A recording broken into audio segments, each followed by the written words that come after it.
Magic, Bert, Jordan, Karim, Olajuwon, Malone, Dr. J, Thomas, porque nos encanta lo que vemos ahora, pero lo de antes, eso era otra cosa, era baloncesto.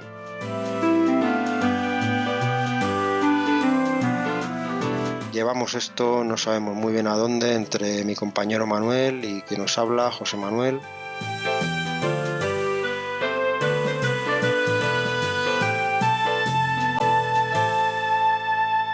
Programa especial de Era Baloncesto. De nuevo traemos aquí entrevistado y colaborador de lujo. No podía ser menos. ¿Qué tal, Manuel? ¿Cómo lo llevas? En mi mejor momento, José Manuel. ¿Tú cómo estás?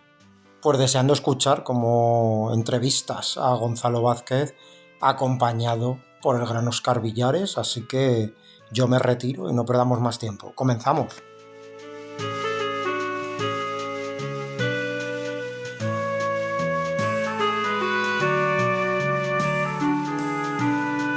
Bueno, pues ya estamos aquí con dos absolutos ídolos de Era Baloncesto, como son Óscar Villares y Gonzalo Vázquez. Buenas tardes a ambos. Buenas tardes, Manuel. Buenas tardes. Bueno, Gonzalo, no, primero agradecerte, que la verdad que tu generosidad siempre, no solo por esta entrevista y esta charla, más bien que nos concedes, sino porque tú siempre has sido muy cariñoso con nosotros, bueno, desde que nos entrevistaste a José Manuel para el programa que haces con Andrés y sí, con Andrés Monge, y tú siempre has sido cariñoso con nosotros, bueno, en esta aventura de auténticos trastornados, que nos vemos un poco reflejados en tu libro, que es la excusa para hablar contigo, Viaje al centro de la NBA. Yo, Gonzalo, la primera pregunta: ¿cómo coño nos da por estas locuras, ¿no? Gente que a lo mejor podríamos vivir más cómodamente, ¿no? Cómo, evidentemente, lo tuyo es mucho más arriesgado, pero ¿cómo dedicamos tantas horas a esta locura del baloncesto, ¿no? Bueno, en primer lugar, gracias a vosotros. Eso lo primero, Manuel, porque, bueno, pues llevo un tiempo en esta cosa de la promoción y la hago completamente a gusto, de verdad, porque además me siento un debe después de tanto tiempo y tantas negativas a un montón de gente amabilísima a la que declinar sus ofrecimientos, pues no te creas que es un trago de buen gusto, pero tenía que hacerlo si es que algún día pretendía terminar. Y respecto a la pregunta inicial, yo creo que le podemos dar vueltas, pero creo que no hay respuesta. Y que la gracia está en no haber respuesta. Yo supongo que es lo que tiene una devoción y una vocación. Afortunadamente, mira, ahora mismo estoy charlando con dos personas que más o menos compartimos quinta y sinceramente tengo la sensación de que somos ya muy rara avis, muy especie en extinción. Empezamos todos cuando empezamos, vivimos todo aquello, fue real y han pasado, no quiero ni deciros los años, pero es alucinante, tiene un punto admirable, muy bonito y poético, que aquí estemos todavía al pie del cañón. Más o menos de una forma o de otra, yo me siento muchas veces, en fin, me pregunto, ¿no? ¿Qué habría sido de mí, no sé, de haber nacido en la Edad Media? Pero será el caso de que con la edad que uno tiene, pues todavía sigue encerrado y bunkerizado mientras hay temporada NBA, viviéndola cuando la NBA se produce y no de otra manera. Hay un síndrome por ahí que creo que era el del Peter Pan y demás, que me parecía siempre una cosa de cuento. No, es completamente real. Yo no quiero dañar a nadie con mis gustos y mis obsesiones, pero sigo adelante con ella y es una sola. Y de vez en cuando, pues uno sale a la vida, sobre todo ahora en verano, aquí tenéis la prueba de poder estar charlando a estas horas y, bueno, pues contar también un poco algunas andanzas. Y yo creo que el libro lo que relata es la principal de todas ellas, la de coger un día y salvar un océano como si hubieran sido 15 y llegar allí y tocar todo aquello con las manos. Gonzalo, hola, buenas tardes. ¿Qué tal, Óscar? Bueno, para empezar yo, ahora que estás en ese proceso de desintoxicación de las redes, porque ya ha acabado la temporada NBA, ¿te desenganchas también del baloncesto o lo sigues ya de lejos como aficionado? o lo aparcas definitivamente? Pues Óscar, sabes que es imposible algo así, que se siente uno, no sé si decirte, un poco sucio si estás 3 días sin saber qué es lo que pasa. Y una de las funciones un poco sanas del puñetero móvil es que aunque tengas citas, aunque estés en, no sé, en alguna presentación o haciendo alguna que otra cosa, y ahora, vamos, en este periodo estival, pues sí que tiene uno, por supuesto, que un ojo puesto a lo que va ocurriendo, pero cuando, pues bueno, de otra manera, tal vez como antaño veíamos las cosas cuando no existían las redes y teníamos que, no sé, forzosamente estar ahí, pero sí, sí, no, es muy difícil, pero sí te digo que hay una forma mucho más sana, que es esa distancia de no verte involucrado del todo. Además, este es un periodo muy rico para poner un montón de cosas al día mientras, en fin, te enteras de lo que ocurre. Y lo que ocurre, perdonadme, son 4 cambios de cromos que a fin de cuentas te los puedes ventilar en muy poco, lo demás es dar vueltas y marear la perdiz. Y bueno, pues luego hay muchas noches en las que yo estoy aquí trabajando. Cuando empieza la liga de verano, la puedes tener así un poco de fondo. Esto no se lo había contado a nadie nunca. Sí, no, yo me lanzo también, claro, como tú dices, aquí estamos, bueno, 3 locos, ¿no? Y falta José Manuel, que no ha podido incorporarse.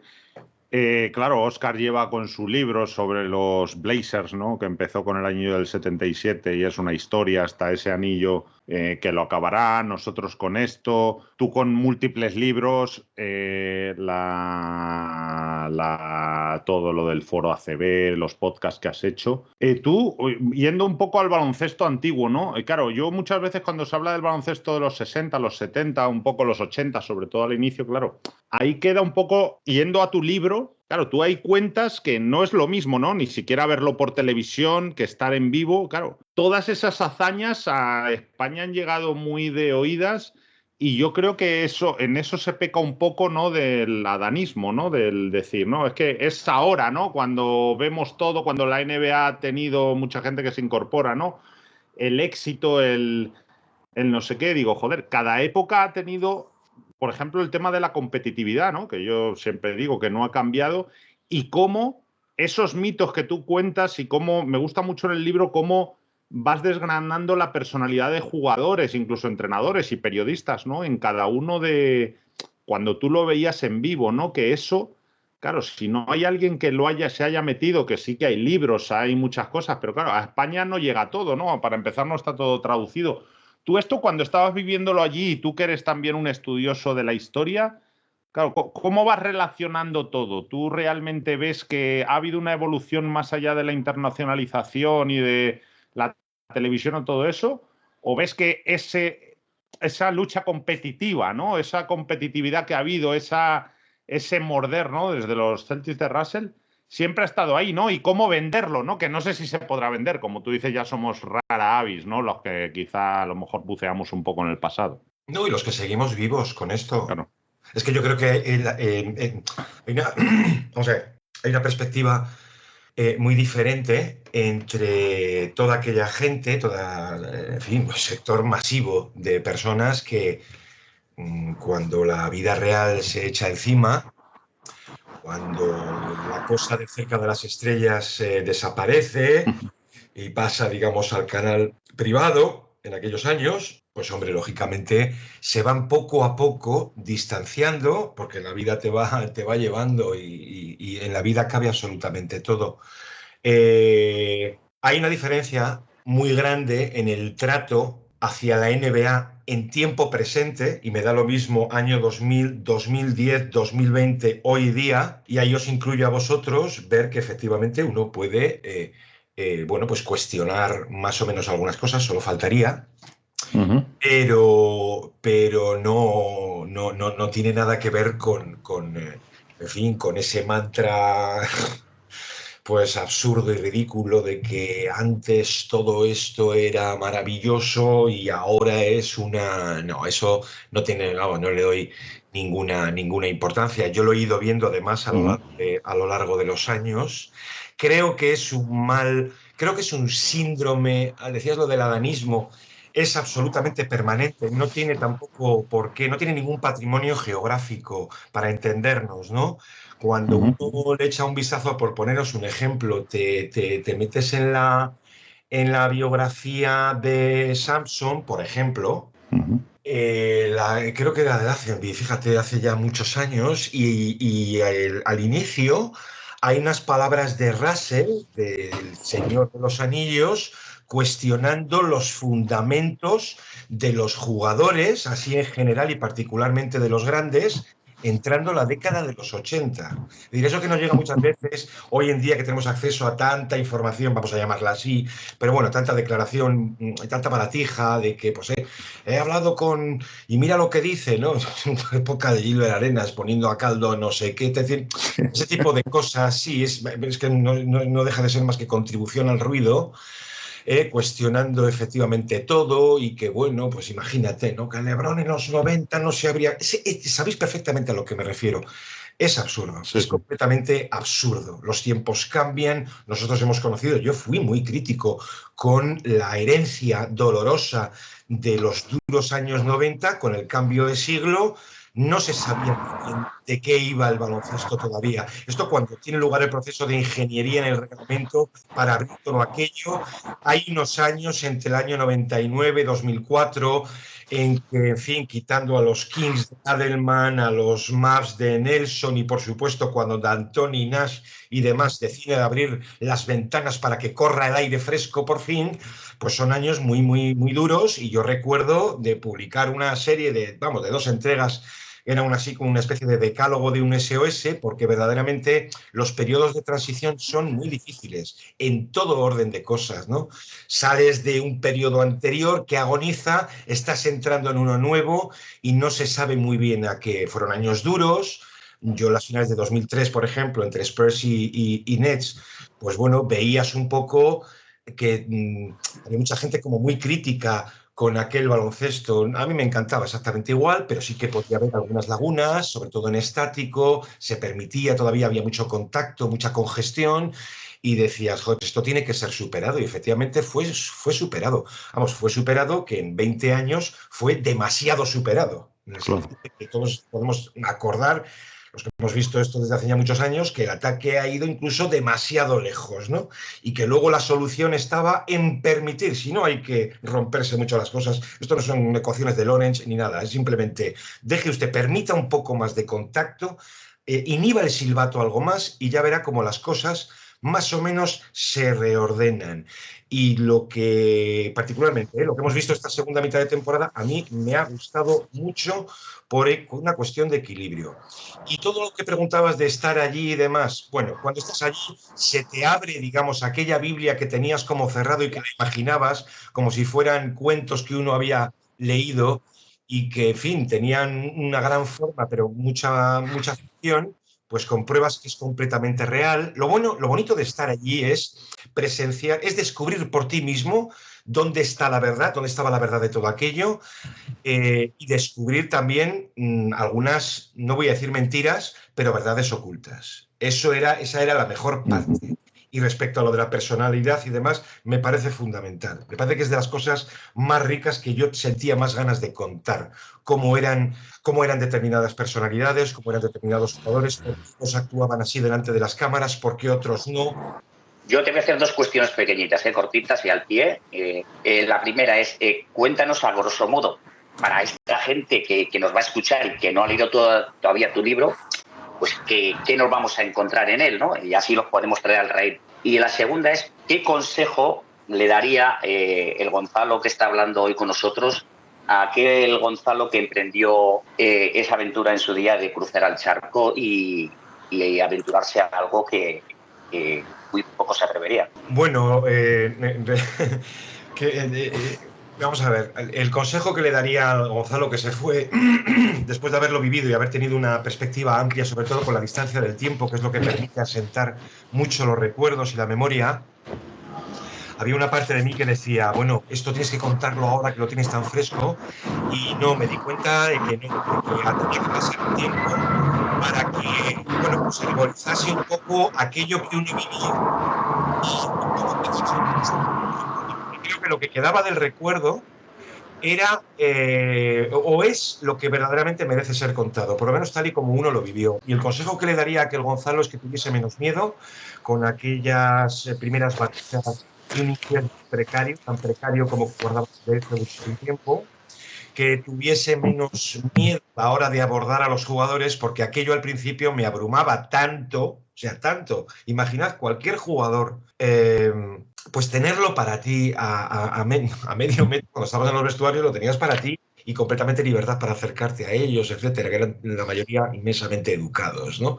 Y entonces yo lo que hacía era dejarme llevar por aquella corriente de los periodistas americanos que sí iban cogiendo sitio y metiéndole grabadora a cada uno, o micrófono, lo que fuese, y entonces yo lo que hacía era pegarme a ellos y demás. Esa fue una primera fase de pasmo en la que estás más o menos acongojado, muy en silencio.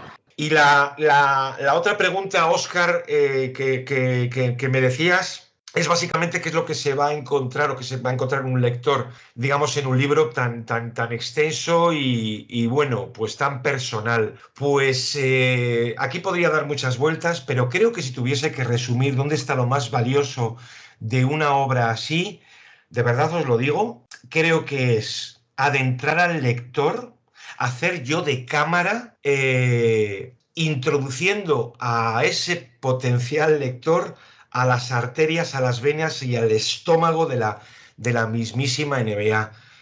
Con mucho detalle en el sentido de que, bueno, pues para mí había un montón de cosas que tenían una importancia que tal vez pues pase desapercibida, no digamos ya cuando tenemos un partido y de repente pues la señal conecta poco antes del salto inicial, eso no tiene nada que ver con lo que uno veía allí, con lo que se iba gestando, digamos, pues entre bambalinas o en los pasillos, en la sala de prensa, en el comedor, aquel mundo de relaciones pues que veías entre bueno, pues un Madison o un Aizo, del Prudential, Miami, el Garden, lo que fuese, donde la aventura más o menos me llevase. Por supuesto que va contando uno lo que se encontraba allí en un tiempo determinado, pero creo, lo que he intentado es que ese tiempo sea lo más atemporal posible. Porque es cierto que tú podías cruzarte con un Kevin Garnett y bueno, al lector le interesa en un momento dado cómo era Kevin Garnett de puertas adentro, Russell Westbrook, Kobe Bryant, Carmelo Anthony o LeBron James. Todo eso, por supuesto, pero era la conducta de los jugadores, de las estrellas, la división que encontrabas entre aquellos a los que la derrota más o menos de verdad daba igual y aquellos que veías que su rostro pues estaba desencajado y hubiesen dado la vida por otro salto inicial en ese momento. Ese espectro humano, ese mundo, digamos, de relaciones que se establecía allí, me parece que es lo más valioso del libro, ver un poco cómo se va gestando poco a poco, cada día, diariamente, porque yo tenía partidos todos los días hasta finalizar en haber un campeón de la NBA y cuando yo estaba aquí en casa, es decir, durante toda la vida, pues había un campeón, terminaba ya la emisión a las tantísimas, apagabas la pantalla, aquello se iba a negro, yo me quedaba mirando la pantalla en negro como diciendo, Dios mío, vaya paliza, vaya tralla, esto que empezó en octubre. Y estando allí todavía había un aftermath que contar y bueno, pues no lo sé. Yo creo que lo más importante es que el lector disfrute de la aventura que supone estar allí dentro. Sí, yo, Gonzalo, tengo una pregunta. Tú hablas ahí en el libro de muchos jugadores que te impactaron por distintos temas, ¿no? Derrick Rose por su velocidad, Wade por su físico, Shaq lo inmenso que era, LeBron, etcétera. Pero yo recuerdo unas declaraciones de Raúl López cuando llegó a la NBA que él decía como que había 20 o 30 tíos que esos daba igual donde estuvieran, el entrenador, lo que fuera, que iban a destacar, pero que a partir de ahí muchos dependían de dónde cayeran, el tipo de entrenador, el tipo de juego. Yo siempre he defendido eso. ¿Qué sensación tienes tú de eso? Porque hablas mucho, por ejemplo, de jugadores tipo Gallinari, ¿no? Que creo que le pasa eso que te digo. ¿Qué sensación tú tenías? ¿Tú también veías que había una, digamos, una Sí, aristocracia, una realeza? sí. Cuéntame un poco sobre eso. Sí, totalmente. Yo recuerdo aquella idea expuesta por Raúl López. ¿Sabes quién me la dijo también personalmente así? Sergio Rodríguez. El Chacho. Sergio vino a decir algo así como que uno podía ser el jugador que era, pero que había mucha providencia, mucho destino, mucha suerte o lo contrario, por dónde cayeras, con quién, por supuesto. Lo sé perfectamente lo que en fin, contaba entre líneas un Rudy por algunos rigores y estrecheces de un Macmillan. Si das con otro entrenador que considera que vales para algo más que esperar el triple en la esquina, pues probablemente tu realidad sea otra. Tu realidad es tu día a día, ¿eh? Tu visión propia de la NBA y de coger y decir, pues me quiero volver a Europa o quiero seguir aquí. Esa suerte la llegó a tener un Pau Gasol un 1 de febrero de 2008, pongamos. Caer donde, no en un palacio, sino donde tú puedes reinar, donde tus virtudes pueden estallar todas juntas. Eso es. Y respecto a la aristocracia, evidentemente. Pero si nosotros formamos parte de una generación en la que, en fin, Los Ángeles 84, no hace falta que digamos qué destacaba allí. Tú veías a jugadores como Michael Jordan o Pat Ewing. Es decir, cuando veíamos las primeras escuadras americanas, tú sentías que había jugadores absolutamente inalcanzables para cualquier nivel y luego ya la cosa se difuminaba hacia abajo en una especie de masa media hasta lo que es el jugador proletario. Cuando yo me puse con la investigación de Invasión o Victoria, lo que algunos scouts, gente de vanguardia maravillosa, os voy a poner dos ejemplos que en paz descansen, Jerry West uno y Marty Blake, pues lógicamente te decían, valía la pena una guerra mundial por Sabonis. Valía la pena, sí, valía la pena mover un poco el culo por un Drazen Dalipagic, tal vez, por lo mejor de lo mejor que daba Europa. Claro. Pero porque igual que había una vanguardia que creía que efectivamente, bueno, pues la FIBA tenía unos frenos por aquello de la cláusula amateur y que no podías volver a jugar en tu selección, etcétera. Eso era una estafa inmensa que hizo un daño enorme. Lo que nos permitió, pues bueno, mantener los dos mundos separados y verlo todavía nosotros con nuestros propios ojos unos cuantos años, ¿no?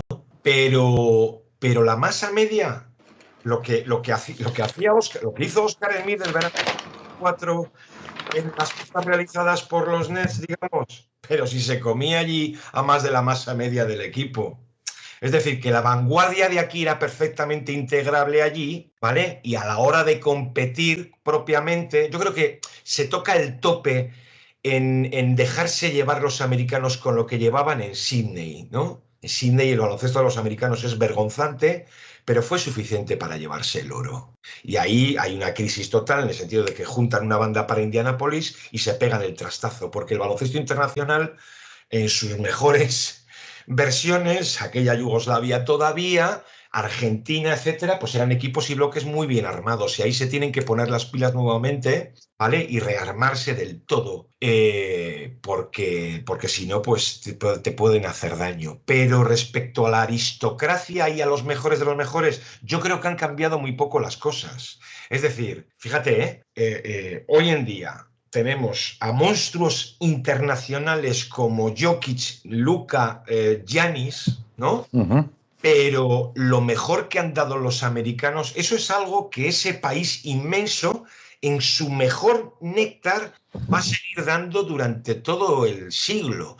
Y lo único que está cambiando es que como la prospección del talento ahora mismo, desde hace ya unos cuantos años, es completamente global y puedes alcanzar a un Víctor Wembanyama, pues al final puedes tener también esa aristocracia total fuera de Estados Unidos. Pero los Estados Unidos, vamos, tienen que padecer una crisis, no se me ocurre, demográfica gravísima para que no haya siempre, generación tras generación, jugadores como aparentemente intocables. Los mejores atletas del mundo, en términos ya os podéis imaginar. Jordan, LeBron, ese tipo de jugadores, que dices, es que no hay nada similar fuera de. Y luego, pues lógicamente, monstruos en su propio campo, como puedan ser Stephen Curry y demás. Yo formo parte de la misma generación que vosotros y ese pasmo, digamos, pues lo siguen dando algo que el baloncesto creo que tendrá eternamente, que es la eterna reproducción del talento en sus mejores jugadores, digamos, ¿no? Y ellos en Estados Unidos ahí tienen pues no sé, pues probablemente el mejor vivero, la mejor cantera del mundo, pues seguramente. A ver, Gonzalo, esto ya es en referencia al libro y a tu labor que desempeñaste allí. En esas conversaciones, a veces casi íntimas, con algún personaje, algún entrenador, algún jugador, ¿tienes algún testimonio de información jugosa, tentadora, de esas que has considerado que éticamente pues, no era oportuno utilizarlas? Sí. Vamos, ni ahora ni en un futuro. Qué buena pregunta. Claro. O sea, y de verdad, aquí tengo que insistir porque a la hora de transcribir, perdón, a la hora de relatar, de narrar toda esa experiencia, llegué a tener, frente a la página en blanco, pues alguna que otra disyuntiva, iba a decir de tipo profesional, vamos a dejarlo en algo mayor todavía, de tipo ético, porque profesional sería trasladarla a artículos, al formato más periodístico, pero en un libro, que creo que es el espacio íntimo más vasto, más puro de libertad, creo que es verdaderamente el mayor de todos. Ahí el único dueño eres tú y lo que acuerdes con el editor, que al editor le va a venir muy bien que tú rompas 4 códigos para contar aquello no autorizado y demás. Sí. Y alguno de esos testimonios, no os voy a decir que os sorprendería, porque los hubiese contado, diríais, ostras, cómo me encaja con aquello que... Alguno no, algunos sí sorprende, pero sorprendería las formas muy virulentas a la hora de, bueno, cagarse en un entrenador que considera a ese jugador que le está puteando, o sea, llamarle de todo, y cosas entre compañeros también, pero es muy complicado, es muy delicado cuando tú gozabas de la confianza de alguno de estos protagonistas y, vamos a decir, off the record, te contaban una serie de cosas que tú, lógicamente, pues no vas a contar, porque si te lo ha contado en confianza es como un secreto, ¿no? Es como una conversación que tengamos nosotros fuera de micrófono y de repente coges al día siguiente y lo sueltas ahí públicamente. Pues hombre, pues qué poco de fiar esa persona, ¿no? Pero no lo he desperdiciado en el sentido de que hay mucha narración, mucho entre líneas, en el que ibas contando algunas cosas que tú tenías muy claro, que ese entrenador de puertas adentro era así, que ese otro jugador era así, etcétera. Es decir, no lo cuentas directamente, pero tampoco lo desperdicias. Y algún secreto de no tocarlo de ninguna de las maneras, sí, lógicamente también. No solamente por hablarlo, sino por lo que uno llegó a ver. Llegó a ver, digamos, fuera de los pabellones, que yo creo que afectaba en el sentido de que, bueno, lo cuentas y demás, y no sé cómo deciros, yo no soy quien para destrozar una familia, por ejemplo. Correcto. Mira, yo... Dale, Óscar, dale, perdón. No, Manuel, dale tú. Yo no había dicho nada. También, volviendo al libro, el libro, Gonzalo, respira una cosa que a mí me gusta mucho, que está también en otro libro, el de Bill Simmons, The Book of Basketball, que es el tema de cómo los equipos ganadores, hablo siempre dentro de la cancha, ¿vale? Cómo son capaces de, evidentemente, los jugadores individualmente, pues ceder, ¿no? Parte de su protagonismo, incluso de su físico, de su manera de ser, por el conjunto.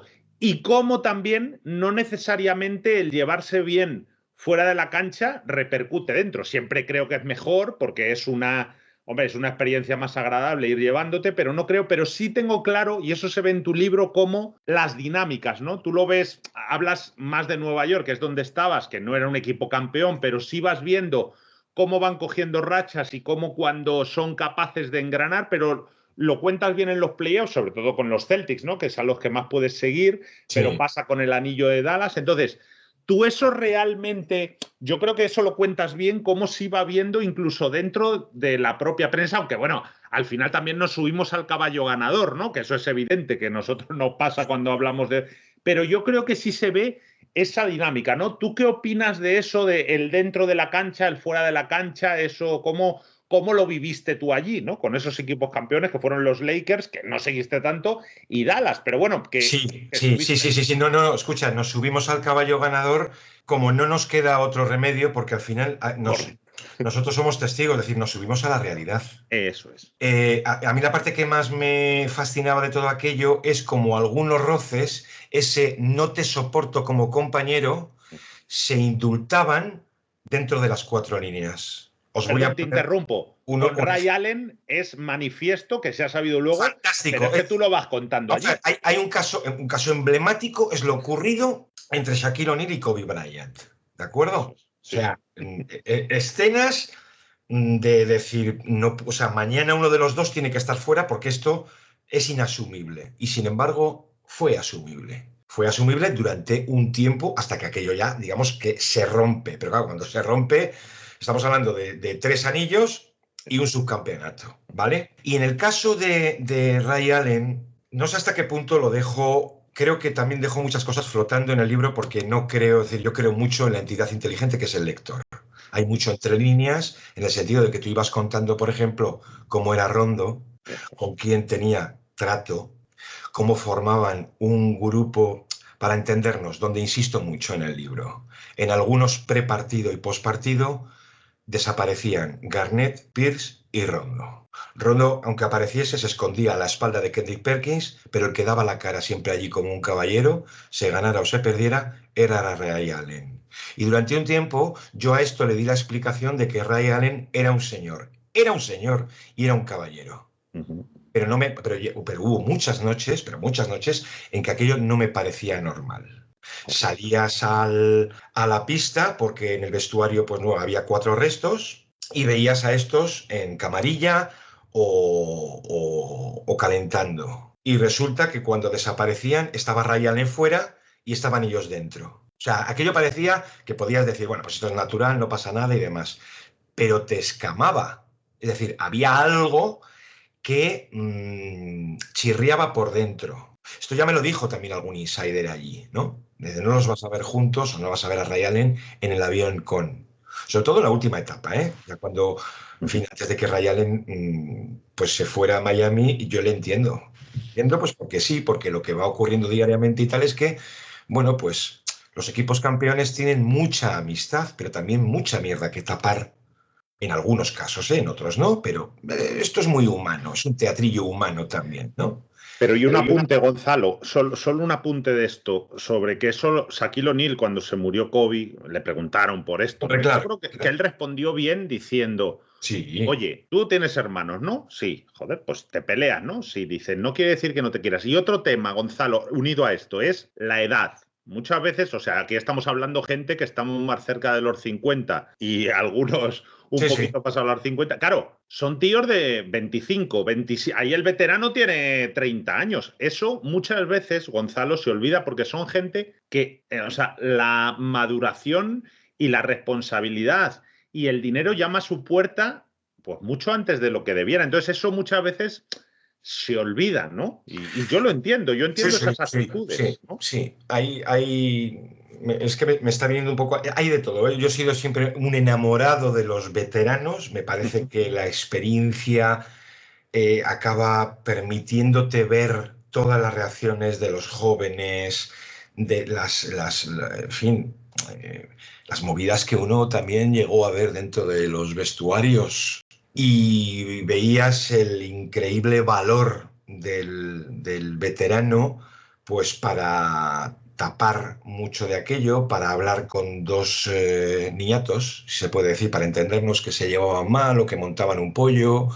Yo llegué a ver a uno de estos veteranos, vamos, decirles abiertamente, mira, me importa un bledo que os rompáis la cara, pero no seáis tan gilipollas de hacerlo delante de, porque estábamos todos dentro, ¿no? Sí, sí. Es decir, es el valor del veterano. Y luego, la edad es un número en el sentido de que, Manuel, introduzco muy pocas fotos en el libro, pero hay una que tiene un valor extraordinario, que es la de LeBron durante las finales, unas finales que le va muy mal a partir del segundo partido.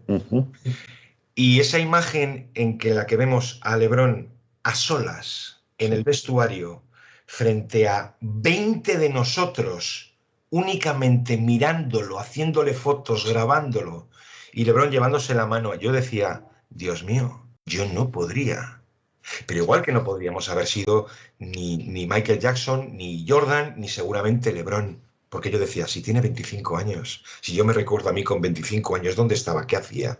Yo es que, yo es que no podría salir a pista. No, mentalmente superdotados, que eso muchas veces se olvida. Claro que se olvida, claro que se olvida lo que trata uno de contar, de decir, Dios mío, yo recuerdo algunas acciones en el Garden en que estaba yo entre Daisuke y entre Mitya Viola y no nos oíamos. Si queríamos decirnos algo, o sea, como una discoteca al cubo, y ellos tenían que atacar. Y digo, yo no podría botar el balón. Porque es un poco lo que se llama de miedo escénico. El miedo escénico lo notabas en algunos jugadores con eso que se llama presión, ¿no? Y entonces decías, Dios mío. Entonces, esto de las edades, cuidado, que veías a jóvenes. A ver, esto es muy humano, en el sentido de que veías a jóvenes, gente de 22, 23 años que tenían un temple, pues como muy grande, y otros con, en fin, que voy a contaros, por ejemplo, de Michael Beasley, lo que yo veía y demás, ¿no? Y luego... De Dwight Howard, ¿no? Que hablas también de él, ¿no? Howard también. Howard sigue siendo un niño gigantesco, pero no tenía maldad. Sí. No tenía maldad y sin embargo pues veías a Gilbert, yo siempre cuento lo mismo, veías a Gilbert Arenas y era absolutamente malvado. Entonces no era tanto una cuestión de edades, que también había un poco ese juego, como de personalidades. O sea, lo que yo sigo creyendo increíble es que yo tuviera acceso, esto es como ir a un teatro diariamente y tenerlos a todos allí para ti sin que ellos fueran conscientes de que había allí un público que los veía. Entonces, claro, los veías actuar diariamente y cuando coincidías repetidamente con unos cuantos, no hablo de los equipos locales, sino de los que, en fin, pues yo qué sé, por ponernos un ejemplo, pues un Toronto te venía por allí, por Nueva Jersey, por Nueva York, y lo veías un montón de veces, vamos. Entrevisté muchas veces a Calderón, por poneros un ejemplo, ¿no? Entonces veías que aquello que habías intuido el primer día, luego el segundo también notabas que era así, y cuando lo veías un montón de veces dices, ya verás cómo va a saltar cómo se va a mosquear, y efectivamente, o sea, al final estabas viendo como una serie de televisión y estabas allí. Entonces eso era un algo maravilloso. Y cómo eran también, cómo son los jugadores también con el público que se les acerca, ¿no? Cuando venían los Spurs, por ejemplo, pues venía toda la hinchada argentina, que es lo que os podéis imaginar, lleno de, en fin, de albicelestes y demás, y se comportaban, pues, en fin, como en el fútbol, y veías cómo era Manu Ginóbili y veías cómo era Duncan. O sea, Duncan era una estatua. Duncan perfectamente podía aparecer a primera hora y largarse cuando terminaba el partido y haber tenido la boca cerrada, sellada con esparadrapo. De hecho, él hubiese sido más feliz así, ¿sabes? Entonces, bueno, pues veías también esos jugadores. Yo me acuerdo, por ejemplo, con Marc, yo le dije una vez, digo, joder, Marc, pareces un jugador completamente distinto antes de empezar el partido y después. Sí. Y él me lo dijo, dice, yo es que, perdonadme, pero vengo aquí tengo un partido, estoy concentrado, quiero ganar. Y bueno, pues luego cuando ganaba ya se soltaba contigo. Y si ganaba o perdía, era muy amable, ¿no? Pero tenías la sensación de que si ganaba, pues se soltaba.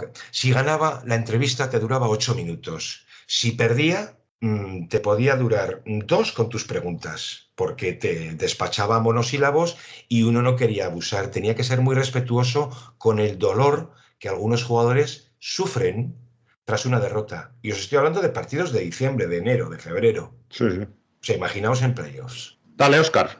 Sí, al hilo de esto, si nos puedes decir algún caso de esas ocasiones en las que has explotado, a ver, en el buen sentido de la palabra, la añoranza de esos personajes que un día fueron famosos, importantes y que en cierto modo pues están ávidos de que alguien se acuerde de ellos aunque sea de pasada, y si has utilizado eso pues para sacar un poco de información que te haya venido bien para ti, para tus necesidades. Para mí el caso, ahora mismo, que me venga a la cabeza, era el caso de Dino Meneguín en el Madison. Porque estaba allí solo, el hombre estaba invitado, vino con Dan Peterson. Peterson sí que bajaba a pista, y además Mitya, el periodista italo-esloveno, que era muy cabrón, me decía, míralo, si no lo conoce nadie aquí, está dejando verse como pensando que lo conoce, o que le reconoce a alguien. No lo reconocía a nadie, vamos, algún directivo que tenía la información de que llegaban por allí porque bueno, pues había un Knicks Raptors y entonces los dos venían juntos, Meneghini y Peterson venían juntos para cerrar compromisos de cara al verano, selección, ¿no?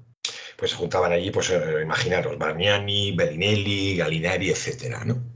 Y Meneghini estaba, bueno, pues nadie sabía que era él hasta que se puso de pie y lógicamente aquello era una cosa imponente y entonces, bueno, pues alguno lo miraba diciendo, no sabemos quién es este señor y daban ganas de coger allí un micrófono y decir, pues este señor pudo ser uno de los primeros europeos en dar el salto porque efectivamente pues recibió una carta de los Knicks en el año 74, ¿no? Y bueno, pues ahí tuvo una serie de dudas Meneghini, esto lo cuento en Invasión a Victoria, ¿no? Porque yo tuve una cita con él que tuve una noche casi de madrugada cuando Italia cae eliminada en el Europeo de 2007 en Madrid y yo me colé por los pasillos finales después de la cena y tuve una entrevista con él amabilísimo, una cosa increíble porque, en fin, una conversación que perfectamente pudo superar la hora. Yo salí de allí de madrugada para que os hagáis una idea y la primera reacción de Dino fue hemos perdido, es tarde, mañana salimos pronto, por favor, Dino. Y Dino se sentó conmigo en una parte ahí en un sofá y todo lo que me contó. Entonces yo se lo recordé y Dino me vino a decir algo así, sí, me suena tu cara, sí, sí, sí, cuéntame, tal, no sé qué.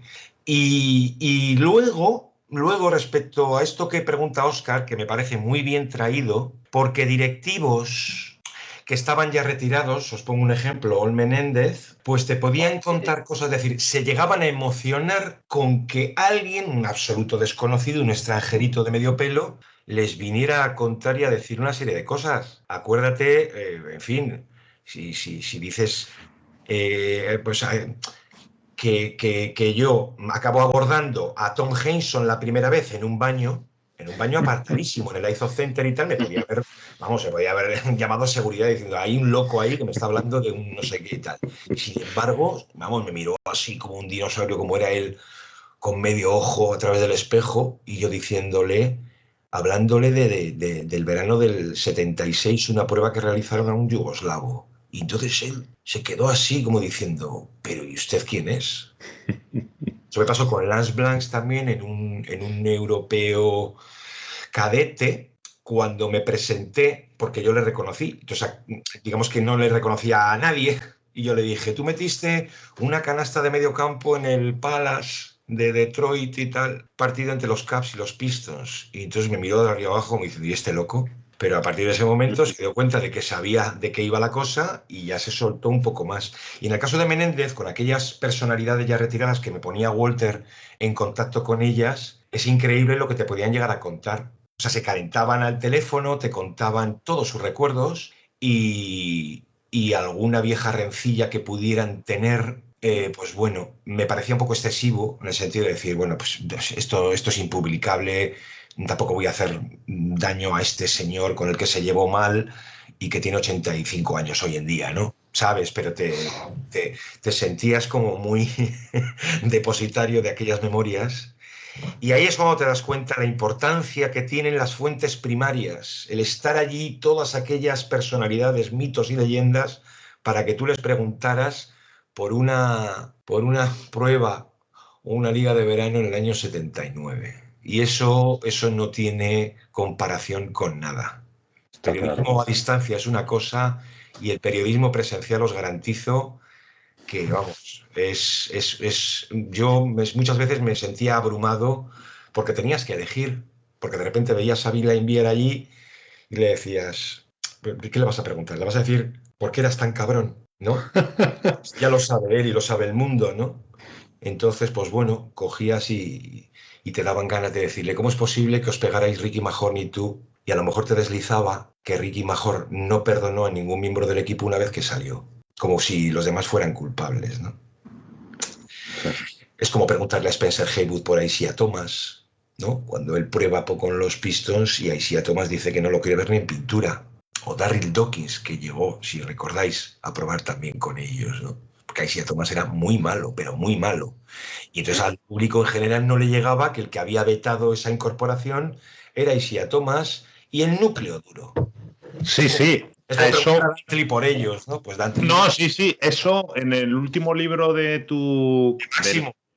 De Máximo lo cuenta de Dan Ranfel, que a mí me da mucha rabia. No, mira, ya terminando, yo quiero una última cuestión y es, ahora que como dices ya tenemos más años y tú ya, esa experiencia tuya contada en el libro, bueno, el libro hay que comprarlo, a cualquiera que le interese la NBA y que le interese cómo se sobrevive allí, lo tiene que hacer, pero ¿tú te has preguntado, has reflexionado, has hablado con alguien cómo por los medios españoles, o sea, los medios importantes españoles, desperdiciaron la oportunidad de tener un tío allí que aparte que tú tampoco pretendías que te hicieran millonario, oye, tener una serie de ingresos, joder, tenían una persona allí para moverse por Estados Unidos, una persona que sabe baloncesto, una persona que ha escrito, una persona que podías haber dado y tener allí una información. Tú te has llegado ahora con los años, ¿no? De decir, joder, ¿qué pasó? ¿O has reflexionado? ¿O simplemente lo dejas llevar? Porque, bueno, en el libro haces un poco esa reflexión, ¿no? Pero no llegas, o no me da la impresión a mí de que hayas dado una respuesta, o si es que la hay, pero que a mí me da rabia porque digo, joder, Gonzalo cogió allí, se puso, como dicen, ¿no? La toalla se la puso alrededor de la cabeza y tú llegaste y, joder, creo que se desaprovechó una oportunidad porque tú podías haber dado, bueno, hasta hoy en día 15 años de decir, joder, tener un insider español, que yo creo que no lo ha habido porque lo máximo ha sido en finales, ¿no? Con alguno del mundo deportivo, etcétera. ¿Qué sacas de eso o qué nos dices de esto? Bueno, esta es una cuestión mucho más espinosa, más delicada, más de situarme en la profesión que han pasado ya muchos años, la conozco muy bien. Déjame decir que el libro era más grueso, el libro superaba las 1000 páginas. Yo espero la segunda parte, que has dicho que la sacarás. Pues probablemente haya que hacerlo. Desde el punto de vista más periodístico. Sabes que me ocurre algo allí bastante serio a nivel de salud. Sí, lo cuento. Y hay un verano, pues alucinante de decir, ¿pero esto qué es? Y entonces consideré que narrativamente, cuando yo estoy, en fin, por no spoilear nada, pero digamos que aislado, en una unidad, digo, ostras, narrativamente ahora procede muy bien contar cómo coño ha llegado uno hasta aquí. Y entonces había una digresión de en fin, unas cuantas páginas a modo autobiográfico que creo que procedía en el sentido de decir, bueno, ¿dónde naciste? ¿Por qué? ¿Cómo fue aquella generación que mamamos y que vivimos y que a algunos se nos metió en las venas esto del baloncesto NBA? Ya sabéis a lo que me refiero, y como algunos seguimos aquí al pie del cañón, ¿no? Entonces ahí se contaba un poco las absolutas miserias de esta profesión, que es el oficio más hermoso del mundo, pero la profesión es otra cosa, no deja de ser más que un sector esencialmente privado, muy humano, con sus miedos, sus rencillas, sus miserias, como cualquier otra cosa y demás. Antaño yo sufrí todo esto, antaño, hace ya muchos años, yo sufría todo esto y demás, y luego sabes perfectamente a qué se debe y dónde está tu penitencia y demás. Yo lo único que puedo coger y decir en ese sentido, porque creo que estoy en mi derecho, solo faltaría, es que algunas de mis incursiones más bestias en el sentido de jugarte un regreso o pasar la noche en algún lugar muy peligroso por una entrevista que estás convencido que puedes hacer a determinado jugador, hacerla, sacarla adelante, picarla, incluso en un banco a oscuras, en mitad de la noche, mandarla con una conexión muy precaria en algún momento, o incluso cuando volvías a las tantas a casa jugando con los horarios de España. Y uno de estos grandes medios, de los que dices que cómo no aprovecharon mi estancia allí, fusilarte en la entrevista, robarte tu trabajo. Entonces hay una cosa que se llama dignidad, de decir, esta es la realidad del periodismo de mi país. Tengo yo que llamar a la puerta amablemente de, señores, estoy aquí, ya lo sabían. Y hacían eso. Antes me meto en una mina que colaborar para alguien que es capaz de hacer eso, por muy grandes que sean. Y eso, esa parte que sí aparecía, os lo voy a contar simplemente a modo, en fin, detalle, Pero el editor, la editorial, me llegó a decir con esa parte extirpada, joder, Gonzalo, esto está muy bien, pero esto es otro libro. No vamos a sacar al lector de las arterias de la NBA. Esto, si quieres, sácalo de aquí, lo sacamos y a lo mejor, Manuel, pues un día me pongo a darle forma. Sí, sí, será. Perfecto. Bueno, Óscar, despídete de don Gonzalo, que se cumple el tiempo. Sí, nada, pues nada, como ya le dije, Perdóname, ¿eh? Hasta ahí 10 puedo. Venga, pues dale, Óscar, aprovecha otra preguntita, métele mano.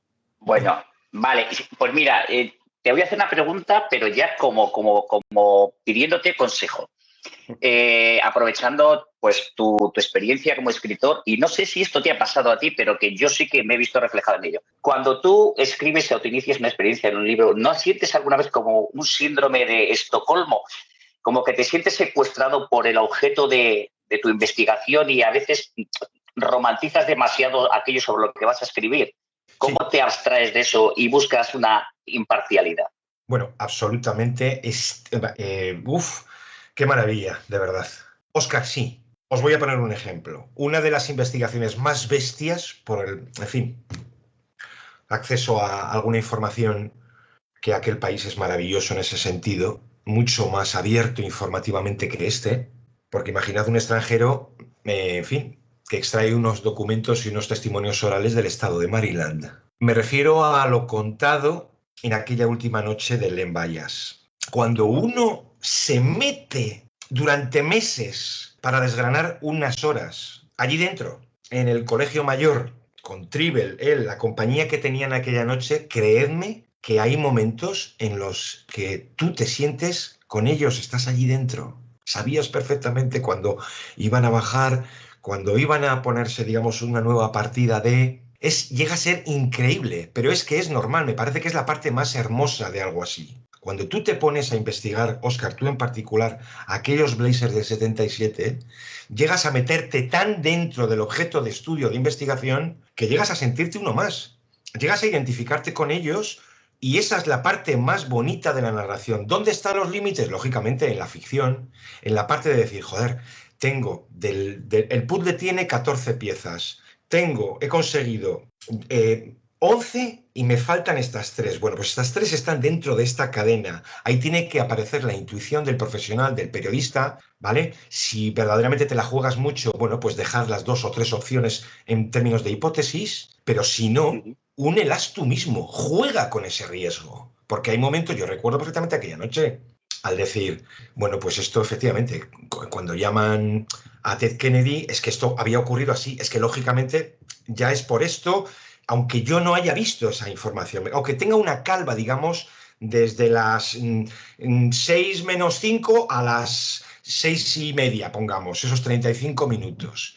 Pues hombre, lógicamente dices, bueno, pues aquí tiene lugar el caos lógico de la muerte, que es un miedo por lo que tienes allí dentro y saber que si te descubres vas a descubrir todo lo que estáis haciendo, cómo vais, cómo estáis en ese momento y que tienes a una persona que ha sido 24 horas antes elegida en el draft y probablemente no se despierte. Entonces, cuando tú te identificas con un objeto de investigación lo suficiente, es justo que establezcas también tu narrativa. Yo a los textos os animaría a que les pongáis alma. Está muy bien el rigor, pero hay textos, hay infinidad de investigaciones y de estudios que necesitan alma.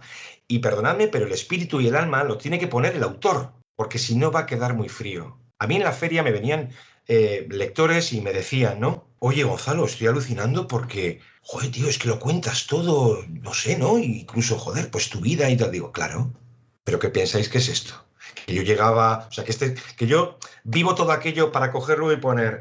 Y en aquel partido Carmelo anotó 25 puntos y capturó 11 rebotes. Eso es una mierda, es que eso no va a ningún sitio. Lo que tienes que contar es otra cosa, lo que tú, como autor, puedes conferir un valor a aquello que escribas. Entonces, no temas, Óscar, y a cualquier periodista joven le diría que cuando ha llegado muy lejos, se ha dedicado mucho tiempo a una investigación, a un artículo, y de repente hay algo que no encuentre, pues hombre, en función de la importancia de aquello que no encuentre, pues tendrá que actuar de una forma o de otra. Y respecto a la empatía que dices, sí, lógicamente, ahí hay un exceso de empatía en ocasiones cuando vas a por un jugador al que le has dedicado tanto tiempo.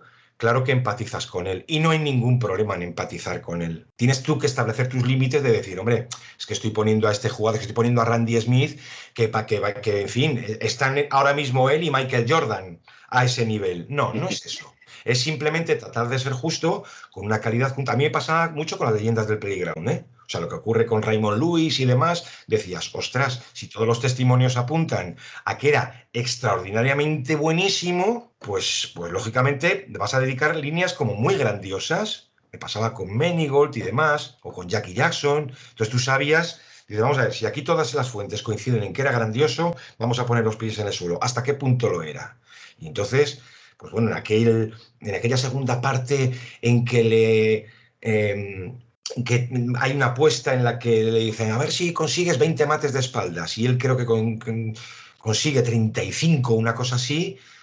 Pues hombre, tratas también de decir, a ver, lo consiguió, mira a ver quién es el rival, si aquella segunda parte duró lo que tenía que durar, en fin, una serie de cosas. Pero ahí tiene que ser el autor como un cirujano para desgranar lo que es verdad de lo que es ficción, y un término medio cuando desconoce o no llega, digamos, a la información precisa, es de verdad ponerle pues la mano del autor, que se note que esto lo ha escrito Óscar y que el autor sabe de lo que está hablando. Con eso es suficiente. Para mí, ese es el mayor rigor. Pues nada, pues muy agradecido por el consejo. Y bueno, Manuel, no, ya algo más para... No, lo dicho, cerramos. El libro hay que leerlo, porque es un librazo, o sea, yo sigo diciendo, aparte de que nosotros estamos entregados a Gonzalo porque nos gusta mucho cómo lo cuenta, lo que cuenta, es que, pues eso, está muy bien porque te mete en lo que era la NBA esos años y, bueno, la aventura, pues eso, es Viaje al centro de la NBA, que es el título, o sea, realmente... Cualquier persona que esté interesada en lo que es la NBA desde el punto de vista no solo deportivo, como dice Gonzalo, humano, relación de medios con jugadores, jugadores con jugadores, jugadores con entrenadores, porque como él dice, hay cosas que se guarda, pero que se intuyen muchas cosas. Y luego, bueno, pues cómo es estar allí. También él habla de otras personas con las que se cruza, que eso ya es simplemente humano, ¿no? Cómo hay personas que se comportan bien, que se comportan regular, otros mal, gente más extraña. La verdad que a mí se lo he dicho a Gonzalo al inicio, lo he cogido en pocos días porque no ha dado tiempo y le he metido un repaso de las 700 páginas que son, 600 me las he fulminado y a mí me encanta. Pero es que, claro, Gonzalo no solo tiene este libro, claro, el que escribió con Máximo sobre invasión o victoria sobre los extranjeros es excelente, el de 101 historias, bueno, la verdad que todo. E insisto, Gonzalo, te agradecemos mucho tu tiempo, la verdad que ha sido una charla interesante, seguro que vendrán otras y nada, pues agradecerte por parte de José Manuel, que no está, Óscar y yo mismo estos minutos. Pues muchísimas gracias a vosotros, enhorabuena por un producto tan respetable como el que hacéis, y el placer os aseguro que ha sido mío. Lo bonito de estas conversaciones, de estas charlas, es que van como muy personalizadas. En función de quién tienes al otro lado, pues te sale una cosa o te sale otra. Y compartir unos minutos con vosotros, para mí, o sea, con gente que... Entendedme, lo de la generación es muy importante también porque creo que manejamos en muchas cosas el mismo idioma. Pues para mí es un auténtico placer, es un honor, de verdad. Así que muchas gracias a vosotros. Pues muchas gracias. Lo mismo, Gonzalo. Gracias.